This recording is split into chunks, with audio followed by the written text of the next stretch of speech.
오늘은 마태복음 7장 15절에서 29절까지 말씀이 되겠습니다. 신약성경 10페이지를 찾아주시기 바랍니다. 신약성경 10페이지 마태복음 7장 15절에서 20절까지 말씀이 되겠습니다. 29절 말씀이 되겠습니다. 우리 먼저 15절서부터 20절까지 읽도록 합시다. 거짓 선지자들을 삼가라. 양의 옷을 입고 너에게 나오나 속에는 노력질하는 일이라. 그들의 열매로 그들을 알지니 가시나무에서 포도를 또는 엉겅퀴에서 무화과를 따겠느냐. 이와 같이 좋은 나무마다 아름다운 열매를 맺고 못된 나무가 나쁜 열매를 맺나니 좋은 나무가 나쁜 열매를 맺을 수 없고 못된 나무가 아름다운 열매를 맺을 수 없느니라. 아름다운 열매를 맺지 아니하는 나무마다 찍혀 불에 던져지느니라. 이러므로 그들의 열매로 그들을 알리라. 아멘. 예수님 당시에도 거짓 선지자들이 있었던 것으로 보입니다. 참 신기하죠? 예수님이 계시고 참 진리로 오신 분이 계신데 그 당시에도 거짓 선지자들이 판을 치고 있었던 것으로 보입니다. 이에 대해서 예수님께서는 거짓 선지자들을 판별할 수 있는 기준이 무엇인가에 대해서 말씀해주고 계십니다. 그들이 말이 아니라 그들의 삶의 열매를 통해서 그들을 판단할 수 있어야 한다는 것입니다. 자연의 이치를 말씀하십니다. 좋은 나무가 나쁜 열매를 맺을 수 없고 나쁜 나무가 좋은 열매를 맺을 수 없듯이 절대로 믿음이 좋고 진리 가운데 살아가는 자가 나쁜 열매를 맺을 수 없다는 것입니다. 이것이 자연의 이치요 신앙의 법칙이라는 것입니다. 그러시면서 예수님께서는 열매를 맺지 못하는 자마다 찍혀서 불에 던지운다라고 말씀하셨습니다. 요한복음 15장에도 보면 예수님께서 열매와 관련된 말씀을 하십니다. 나는 포도나무여 너희는 가지라. 그가 내 안에 내가 그 안에 거하면 사람이 열매를 많이 맺나니 나를 떠나서는 너희가 아무것도 할 수 없음이라 라고 말씀하시면서 열매 맺지 못하는 자들에 대한 심판에 대해서 경고하셨습니다. 그러면서 거듭거듭 좋은 열매를 맺어야 함을 강조하고 있는 것입니다. 이것이 행위에 의한 구원을 말씀하시는 것이 아닙니다. 행위 구원이 아니라 믿음으로 구원 얻는 것은 맞되 올바른 믿음을 가지고 구원을 얻어 살아가는 성도의 삶에는 반드시 하나님의 열매가 나타나게 된다는 것입니다. 그래서 여러분 요한복음 15장에서도 내가 너희 안에 너희가 내 안에 거하며 반드시 좋은 열매를 맺을 수가 있다라고 강조하여 말씀하셨습니다. 여러분 우리가 이 시대를 살아가고 있을 때 우리가 특히 강조하는 것이 성령의 열매 아닙니까? 성령의 열매. 예수님께서 부에서 성령을 우리에게 보내주셨습니다. 그리고 성령 충만을 받는 자들에게 권능이 나타날 뿐만 아니라 그 믿음을 통해서 열매가 나타나게 되는 것입니다. 그러므로 우리 모든 성도님들은 항상 성령 충만을 받으셔서 내 안에 사랑과 희락과 화평과 오래 참음과 자비와 양성과 충성과 온유의 절제가 절제의 열매가 매일 맺어줄 수 있도록 항상 믿음 안에서 살아갈 수 있는 우리 성도들이 되시기를 바랍니다. 그래서 하나님 나라에 가서 큰 상급을 받고 기뻐하며 즐거워할 수 있는 우리 성도들이 되시기를 주님의 이름으로 축원합니다. 우리 21절, 23절 우리 한 목소리로 읽읍시다. 시작. 나더러 주여 주여 하는 자마다 다 천국에 들어갈 것이 아니요 다만 하늘에 계신 내 아버지의 뜻대로 행하는 자라야 들어가리라. 그날에 많은 사람이 나더러 이르되 주여 주여 우리가 주의 이름으로 선지자 노릇하며 주의 이름으로 귀신을 쫓아내며 주의 이름으로 많은 권능을 행하지 아니하였나이까 하리니 그때 내가 그들에게 밝히 말하되 내가 너희를 도무지 알지 못하니 불법을 행하는 자들아 내게서 떠나가라 하리라. 나더러 주여 주여 하는 자마다 입술로 주여 주여 하는 자마다 천국에 들어가는 것이 아니요 오직 하나님의 뜻대로 행하는 자라야 하나님 나라에 들어갈 것이다 라고 강조하시면서 하나님의 뜻에 대해서 말씀하셨습니다. 그러나 아무리 그들이 자신들이 예수의 이름으로 표적도 행하고 큰 일을 행했다 할지라도 그것이 하나님의 뜻대로 행하는 일이 아니라면 예수님께서는 그것이 불법이다 라고 말씀하시면서 내가 너희를 도무지 알지 못한다 라고 말씀하셨습니다. 예수를 믿고 구원을 받은 성도들은 반드시 하나님의 뜻을 묻고 하나님께서 원하시는 뜻대로 살아가게 되어 있는 것입니다.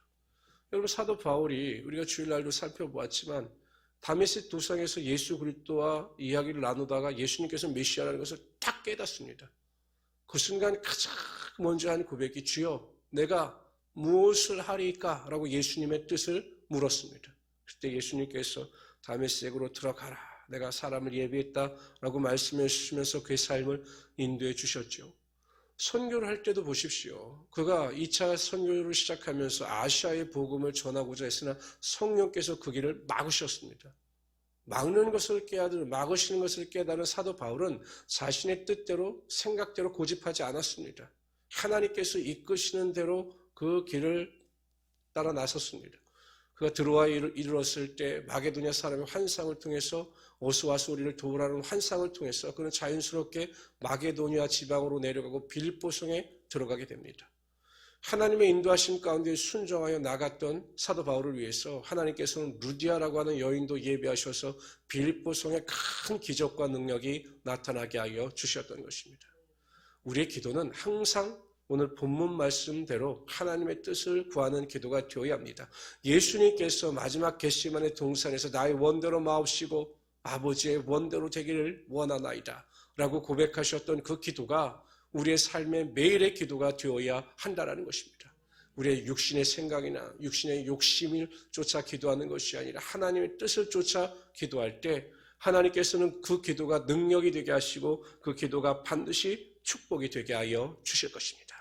그래서 우리 성도는 새벽마다 기도하실 때마다 하나님 나의 원대로 마옵시고 아버지의 뜻대로 되기를 원하나이다 라고 기도하시기를 바랍니다. 제가 성도님들을 볼 때마다 참 안타까운 것은 평상시에는 그 하나님의 뜻대로 하나님의 원대로 되기를 원합니다 라고 그렇게 기도하신다고 하는데 막상 고난이 다가오고 유혹이 다가오면 하나님의 뜻대로의 기도가 아니라 내 원대로 내 뜻대로의 기도가 되고 만다라는 것입니다.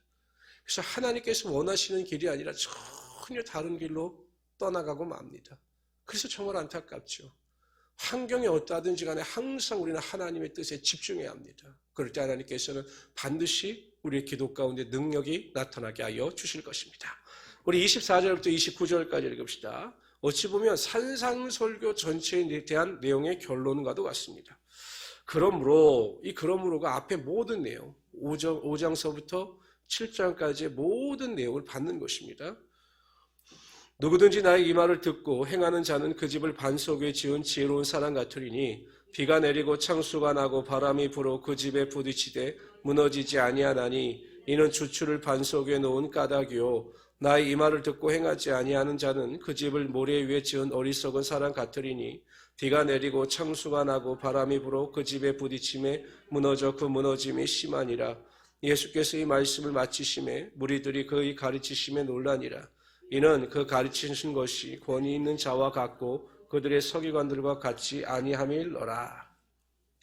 어떤 사람이 지혜로운 사람인가에 대해서 말씀하고 있습니다. 자신의 인생의 기초를 하나님의 말씀 위에 세운 사람. 그래서 매일 하나님의 말씀을 읽고 묵상하며 말씀대로 순종하며 행하는 자들이 지혜로운 사람이다 라고 결론을 내리십니다. 그리고 그러한 지혜로운 자들의 삶에 나타나는 은혜와 축복이 무엇인가? 비, 창수, 바람. 이것은 인생에 다가오는 고난과 환난을 의미할 수 있는 것입니다. 그러니까 하나님의 말씀에 기초를 세운 사람들은 어떠한 고난과 환난과 핍박과 오렴이 다가온다 할지라도 결코 무너지지 않는다라는 것입니다. 오히려 그 고난과 환난을 넉넉히 이김으로 하나님의 은혜와 축복을 누릴 수 있게 된다는 것입니다. 여러분 사드락과 메삭과 아벳느고를 보십시오. 왕이 세운 금신상 앞에 절을 하지 않습니다. 그들이 그 느부갓네살 왕과 좋지 않은 관계였느냐? 아닙니다. 어찌 보면 은인입니다. 그래서 좋은 관계를 유지했고 느부갓네살 왕도 그들을 인정했습니다. 높여주었습니다. 그러나 하나님께서 명하신 우상 앞에 그들은 절을 할 수가 없었기 때문에 금신상 앞에 절하지 않습니다. 그래서 고난이 다가오죠. 핍박이 다가오죠. 그래서 결국 어떻게 됩니까? 풀무불에 던져집니다. 죽음의 위협까지 내몰린 것입니다. 그러나 하나님께서 그들을 축복하여 주심으로 그들을 풀무불에서 보하여 주셨을 뿐만 아니라 이전보다 그들을 더 높여 주셨던 것입니다. 그러니까 우상 앞에 절하지 않는 것이 미련한 행동처럼 보였지만 오히려 그것이 지혜로운 행동이었고 하나님께서는 그들의 믿음 가운데 하나님의 역사와 능력이 나타나게 하여 주셨던 것입니다. 많은 사람들이 이야기하죠. 아이고 이 시대 같은데 이와 같이 급속도로 변하는 이 시대 가운데 2000년 전에 기록된 성경 말씀대로 살아간다는 것이 가당키나 하겠습니까? 그것이 불가능합니다. 세상과 적당히 타협하면서 살아가야 합니다. 이렇게 말을 합니다. 아닙니다. 어찌하든지 진리 말씀 가운데 뿌리를 내리고 어찌하든지 세상과 타협하지 아니하고 믿음으로 온전히 순종해 나갈 때 하나님께서는 그 사람의 믿음을 옳다 인정하여 주심으로 높여주시는 것입니다. 이것이 지혜요 이것이 진리인 것입니다. 그래서 우리 성도님들은 사람의 말에도 귀를 기울이지 마시고 환경에도 귀를 기울이지 마시고 오직 하나님의 말씀만을 의지해서 그 말씀대로 순종하며 살아가시는 귀한 성도들이 되시기를 바랍니다. 그러면 하나님께서 믿음도 주시고 소망도 주시고 기쁨도 주시고 능력도 허락하여 주시는 것입니다. 우리 새벽 예배 나온 우리 성도들이 얼마나 순종을 잘하시는 분입니까? 믿음으로 기도하고 또한 가정에서 새벽 예배 드리는 분들도 우리가 하나님 앞에서 하나님만 의지하는 믿음을 보이셨습니다. 순종하는 믿음을 보이셨습니다. 때가 되면 열매도 나타나게 하시고 능력도 나타나게 하여 주실 것입니다. 이런 믿음을 가지고 승리하시는 우리 성도들 되시기를 주님의 이름으로 축원합니다.